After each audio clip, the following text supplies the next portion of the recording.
மர்மல 10 ரூபாய்க்கு பால் பாக்கெட் வாங்கிட்டு வந்திருக்கேன். நம்ம 3 பேர் தானே இருக்கோம். ஒரு சொட்டு கூட தண்ணி ஊத்தாம நல்ல குளு குளுன்னு கட்டிய காப்பியை போடுன்னு போட்டு வந்தே.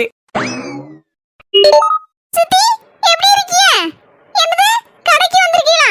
அப்ப நம்ம வீட்டு பக்கம் வந்துட்டு போங்க. அண்ணி காப்பி போடுதாங்க. ஒரு கப் குடிச்சிட்டு போங்க. இடி என் தம்பி போன் போடு தம்பி. தாய் மாம்சே என்னது கல்யாணத்துக்கு பக்கத்து ஊருக்கு வாரீங்களா? இல்ல தம்பி வீட்டு பக்கம் வந்துட்டு போ. என் மர்மம் காப்பி போட்டுட்டு இருக்கா. ஒரு கப் குடிச்சிட்டு போ.